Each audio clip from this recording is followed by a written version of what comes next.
Hey everybody, got another video here for you.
So, the bridge block is out of the paint shop, and it got like 4 coats of lacquer and a sandback, and then another 2 coats, and nothing else.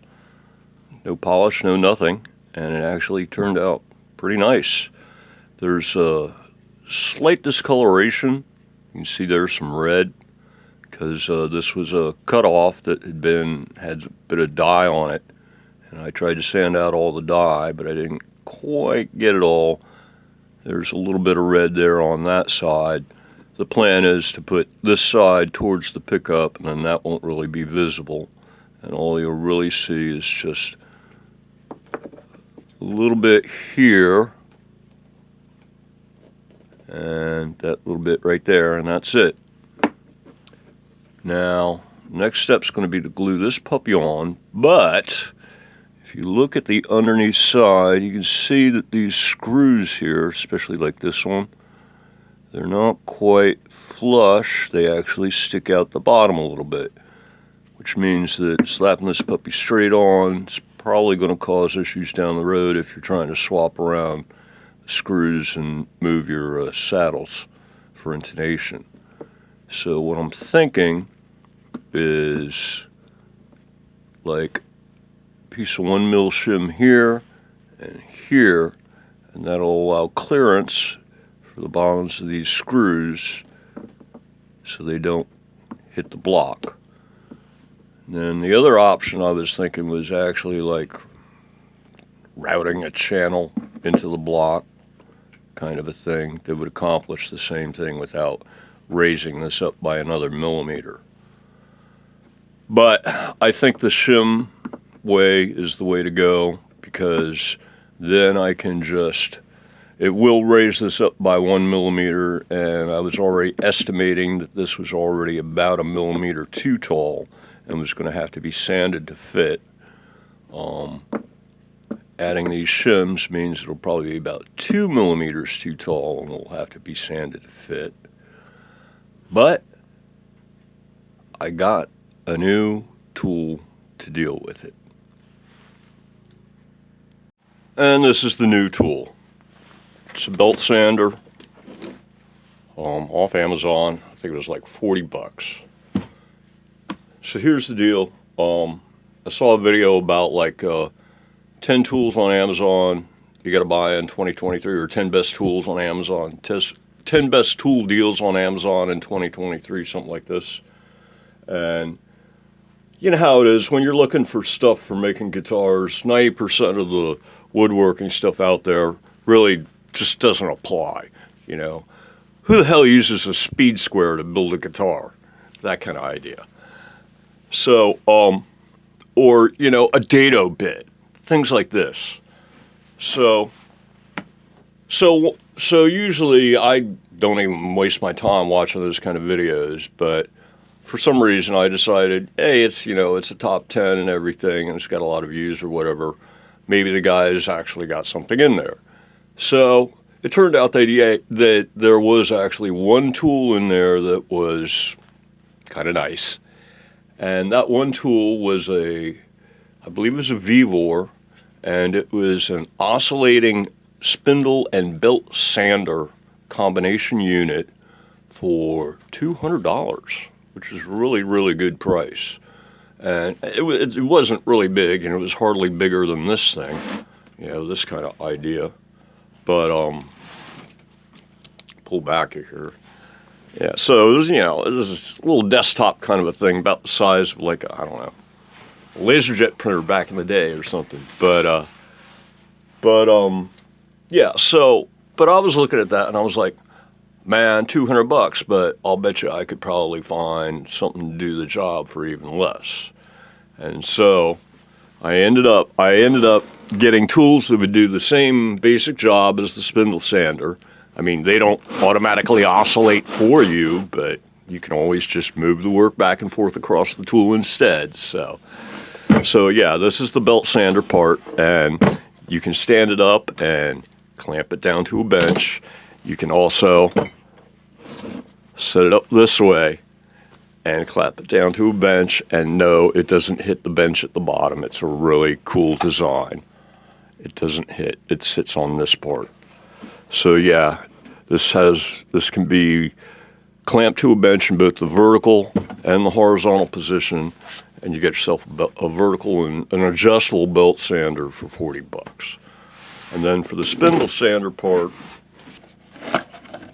voila, one spindle sander. And yeah, once again, it's only about a 2 or 3 inches. I guess it's a 3-inch unit. No, it's a 2-inch unit.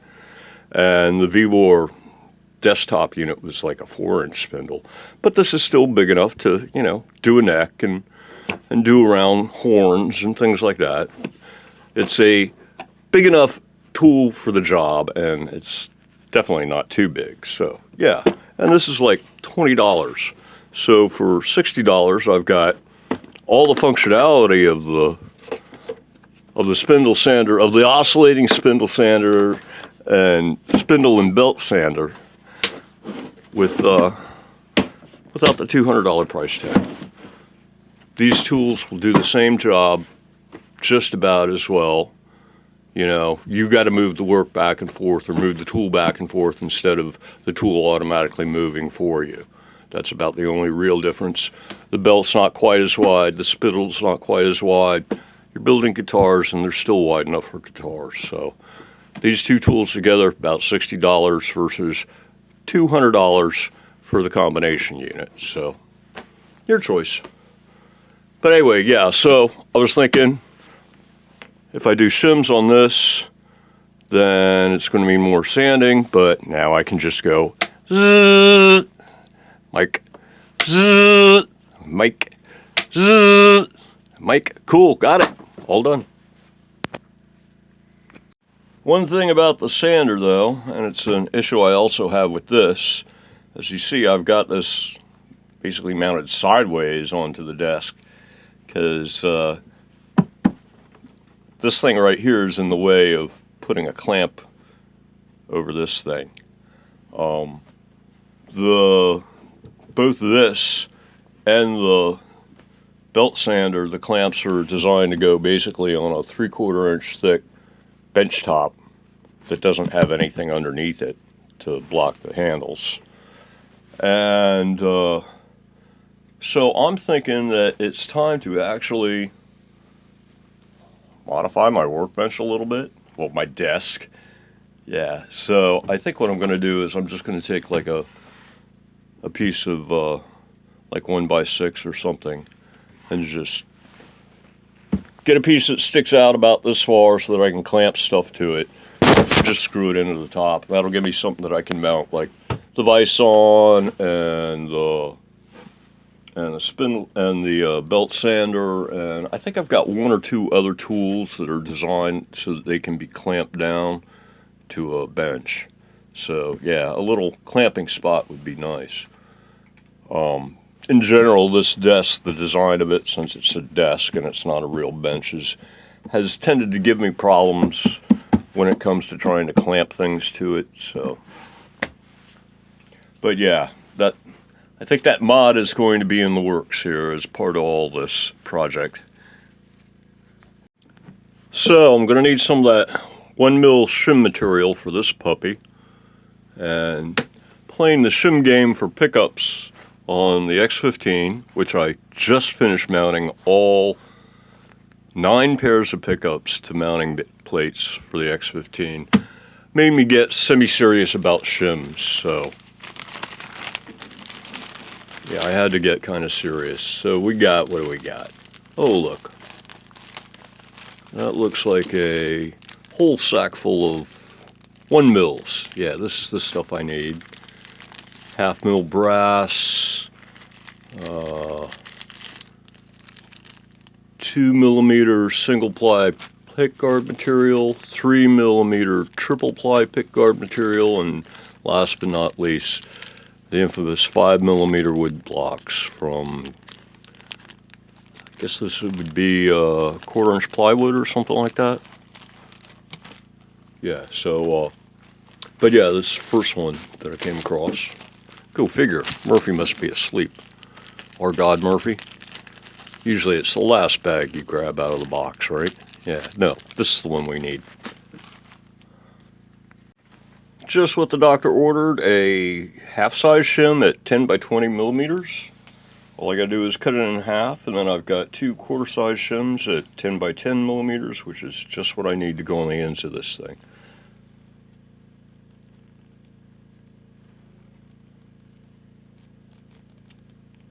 Boom. There's my shims.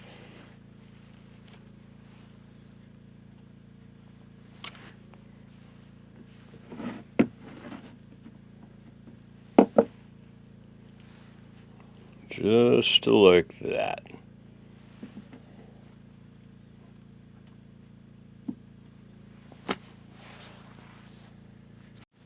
So you're going to have your bridge block, and then your 2 little spacers here. And this guy goes on top.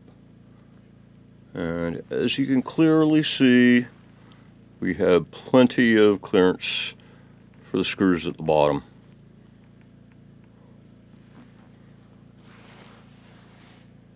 Now for the hard part, getting the protective film off of these.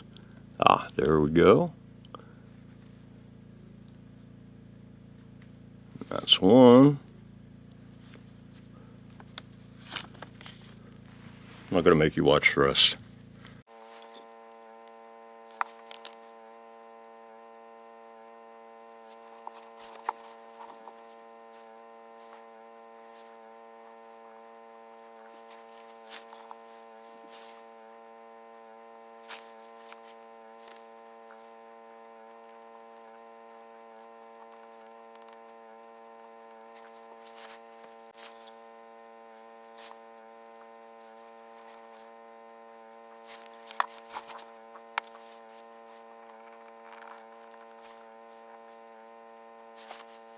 Okay, so once this thing dries, then I can put it on the guitar and actually string the guitar up and set the neck alignment, and that'll get me the final bridge position, set the intonation, so I'll know exactly where my bridge is going to be.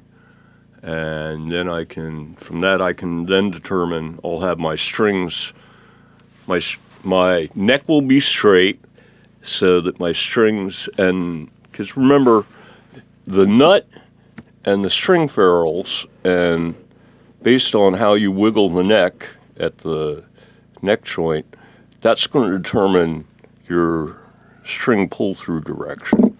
If your neck is this way, your strings are all going to be in this direction. If your neck is that way. So you put the strings on, you set the neck so that the strings are coming down the center line of the guitar, put your bridge on. Your bridge will be all centered then. Set your intonation, and you'll know precisely to the millimeter how far forward or back it needs to be able to go. And that, basically how far forward, is going to tell you how far this direction towards the bottom of the guitar you can place the pickup in order to get it as close as possible to the bridge to get the maximum bridge type sound, a brighter sound. But because as you get closer and closer to the bridge, it's going to sound more and more like a bridge pickup, to the point where if you get a hot rail or something and you put it up right next to this thing, you're actually you'll hear a little bit of bass fall off as you get very, very close, because there's so little motion of the strings up here. But it's kind of tough to do that, to tell you the truth, because it's only maybe the first centimeter or so, or 15 millimeters away from the saddle, where the string motion is so small that you don't really get a strong signal on a pickup. So yeah, and that would be, on your typical humbucker, even if you're putting it up right next to this, that's still, if that's 15 millimeters, then out here is where your pull piece is going to be, or your first screw, and the second one would be out here. And so, yeah, by that time you're far enough away from the saddle that you've actually got some motion to the ocean, as they say, and you can actually have some signal to pick up. But yeah, so what I want to do is long story short, get this thing dry, wait for this thing to dry, get the guitar strung up so that I can position this precisely and then position the pickup precisely, and that'll determine where I'm going to drill the hole. And notice that I'm pointing at the left side of the guitar, not the right side. Conventionally, pickups are hooked up and installed in guitars with the wire coming out the right side. You put in a neck pickup and the wire will come out the right side and go down to the bridge cavity and then on over to the control, something like that. What's going on? Let me show you the guitar. It's easier to explain. Picture's worth 1,000 words, right? And I already speak way too many words. So I was doing something, working on the X15, I think, and I was making shims, and I was commenting that the bottoms and the tops don't really need to be painted, only the sides, and that, well, it's all fine and good to be obsessive compulsive about, finishing stuff that people never see. It's technically, it's a waste of time. It makes you spend more time on a project than you need to. You could be making more projects. If you're charging the client by an hour, then you're charging the client for work that really doesn't need to be done. This kind of thing. So, along that line of thought, I was thinking that this guitar, since almost all of it was originally planned to be covered with a backplate, there was really no reason why I needed to even finish anything except for just the neck and the very tail of it down here below the jack socket or hole. But also, it occurred to me that I've almost never owned a painted guitar, and almost all of my guitars are stained. The first guitar I ever bought was an acoustic Fender 12-string that looked like an acoustic Fender 6-string, so it was a spruce wood top with a clear coat on it. And the second guitar I ever bought was a translucent purple ESP LTD M2. And and you can see the grain through it and stuff like that. And so I've always kind of liked, wood finished guitars, I guess you would say, or I've always preferred stained over painted. And covering this whole thing up with a backplate was really painful, especially since it turned out so nice. I mean, this thing looks like something out of a Scan furniture catalog from the 60s. Scan was kind of like an upscale version of IKEA. Scandinavian software was all really contemporary design and higher dollar and higher quality than IKEA. But it got me to thinking that if I put the pickup in with the wire on the left side instead of the right side, which is the traditional way of doing it, the original plan was to put the wire in the ground bridge wire on the right side over here, run the routing across here, down here, across here, and then down there. And then, so you'd have routing all across the back and you just cover up the whole back. All that pretty wood. So, alt.plan.b, route across here, install the pickup backwards, left to right. It doesn't matter as far as the pickup goes. It doesn't care as long as you don't put it in, facing down. So the wire comes out on this side instead of the right side. It comes out on the left side. Hook up your bridge ground wire on the left side of the bridge instead of the right side. Send them both through a hole over here, which means on the back side, all you got to do is a channel here and a channel that picks up that hole and goes onto the jack. And then you can cover all that with one little plate across here and one little plate running down the side here, and you only have to cover up maybe a quarter of the back of the guitar, and you can still see all this beautiful pine. So that's the approach I'm going to take on that.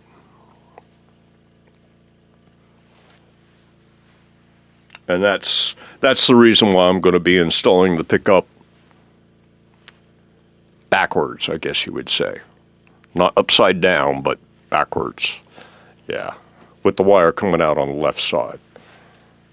And all the routing for the guitar is going to run down the left side of the guitar instead of the more traditional way of going towards the right, towards a control cavity over here on the right side. Okay, so now I think you got an idea of the basic battle plan.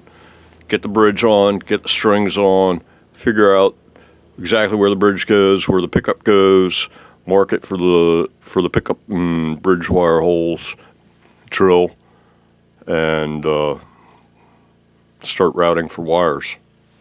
So now you know what I'm going to do. Now I'm going to shut up and do it. I also need to get going on making a swing bar for this thing because I haven't done that yet. Yeah, I think I'm actually going to work on the swing bar next. You know me, I'm constantly thinking about process and improving the process. And yeah, the very first step in building a guitar, basically, I've found that well, at least the latest way that I'm thinking about it is a guitar goes through 5 shops. And the very first one is the design shop. And actually the design for the Type 2 swing bar, at least the latest one, is already done, been executed for the twin piezo. The bars are now 600 millimeters long instead of 500. And it's now 150 millimeters from the end of the bar to the center of the standoff block or leg or whatever. But the dimensions of the standoff legs are still the same. So it's the same thing as the Type 2 swing bar that was on the Purist barrel tuner, but it's got an extra 50 centimeters length in both directions. So yeah, the design for the swing bar is all done. I just got to mark it out and cut it. And yeah, that's the second shop, is the wood shop. And you saw me do all the wood shop stuff for this. And this one's actually been through the third shop, which is the paint shop. And this one just came out of the paint shop too. And then the fourth shop is the assembly shop. And I was about to jump into that, putting the strings on and such, and figuring out where the pickup goes. But I never did the swing bar, which is all the way back at shop number 2, or waiting for shop number 2, the wood shop, to do its job. So I think I'll do that first, so then I can send it off to the paint shop, because the paint shop takes a lot of drying time. And so you do 5 minutes of paint shop work, and then you can go work in one of the other shops. You know, work on the electronics for the X15, or work on something else. You know, once I get the swing bar into the paint shop, then I can come back to the assembly shop and start putting this thing together. So right now it's back to the wood shop to make a swing bar for this. Yeah, so I never finished telling you all the 5 shops. Okay. First shop is the design shop. Second shop is the wood shop. Third shop is the paint shop. Fourth shop is the assembly shop. And the last shop is the electronics shop. And then I suppose you kind of actually sort of bounce back and forth between assembly and electronics and setup and all that kind of stuff. So it'd be nice, you know, if it was a Ford assembly plant, they'd have it actually divided up into shops, or, you know, half shops or something.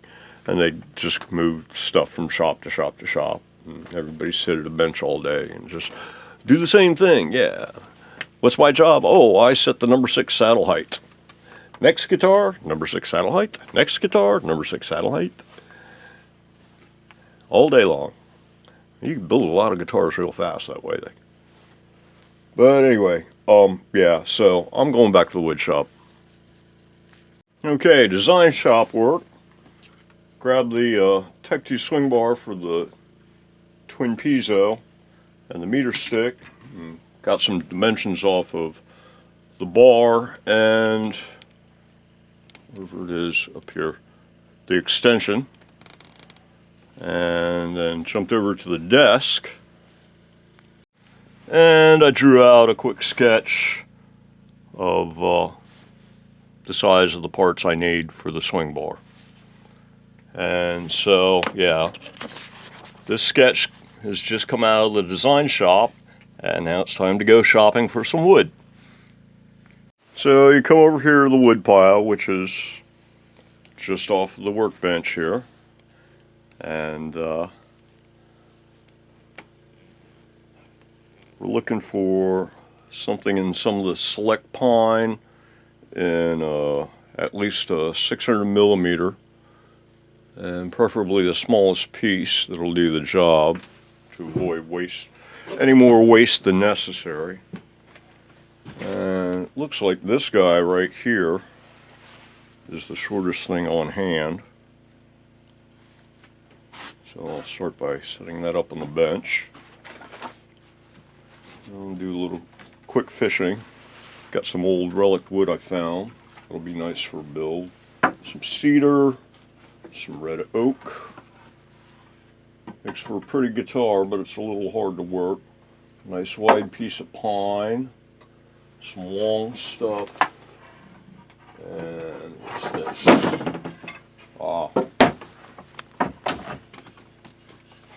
That's the last of my knotty pine.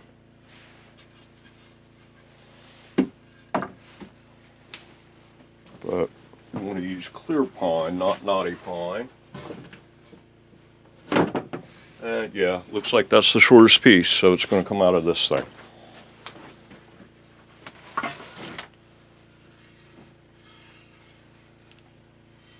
This is more of this second batch of Select New Zealand I got from Lowe's of all places. And this batch is even nicer than the previous batch, so denser, better figuring, finer grain, tighter grains. Definitely nice. So yeah, next step, mark it out.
Well, I'd have to say that it probably needs a finer belt.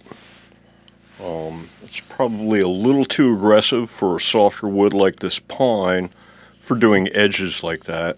I got okay results, but I went back and cleaned it up with a bit of 60. I'll do the edges on the extension block by hand. But it does mean that it should make quick work of sanding the bridge block to height, which is a good thing. Don't want to have to grind at it all day. And it did do a nice job on the ends when I was doing this part. That came out just fine, despite the coarse grit. But on the edges, it tends to dig in too quickly. It's definitely too aggressive for this part, so that's my take on my very first try with this thing. So wish they had put it so that you could bolt it on the other way so that the bolt went down instead of up.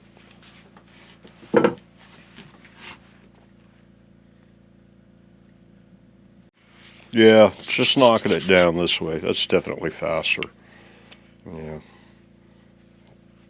50 strokes this side, 50 strokes that side, you're done.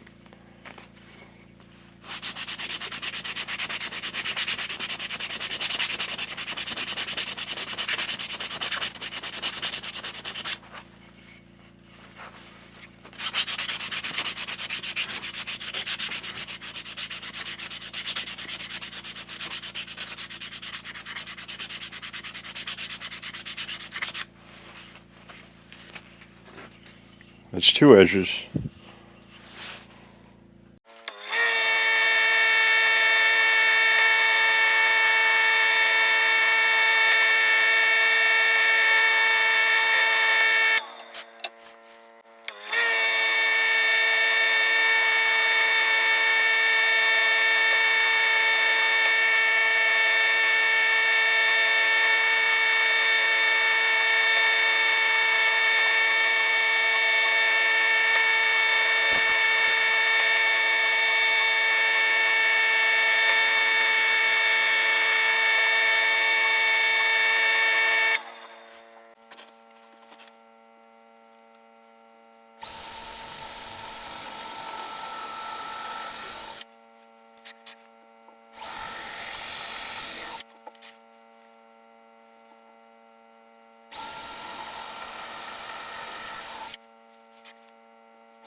Just occurred to me that if I don't cover the entire back of the guitar in order to try to show off some wood, that I won't have a uniform flat surface for this thing to bolt up against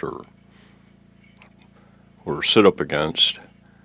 But given that the back cover material is only 1 millimeter thick, I think it'll be okay. I'm in the process of marking out the thumb screw holes for the screw inserts and such. Since all my builds are one-off custom things, I can't just send things from one shop to the next and do things assembly line manner. At this point in time, even though this thing's already out of the paint shop and sort of put together already a bit, it's time to drill it for the swing bar thumb screw inserts by hand. So in order to support the guitar in its assembled state, where it's no longer like just a flat piece of wood that I can drill on, I took a block 2x6 and put it on top of the bench. Then I took one of the cheap yoga pads and put it on top of the block. Took another piece of the cut up bed sheet and put it on the yoga pads, because yoga pads are designed to be non-slip, and so sometimes they'll leave marks on your finish. So yeah, the sheet protects the guitar from the yoga pad. The yoga pad protects the guitar from hard surfaces, provides padding. And now it's all nicely supported and ready to be drilled.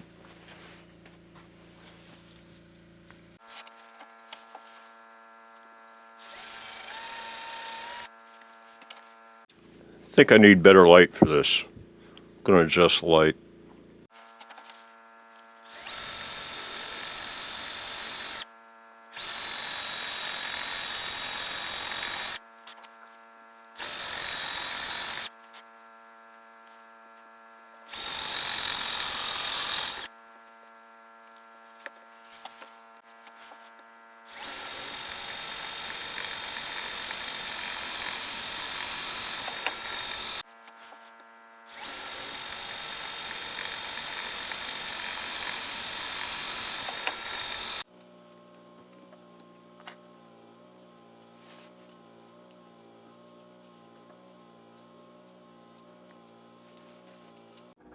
Okay, I think that's going to do it for this video. So until the next one, everybody, have a good one.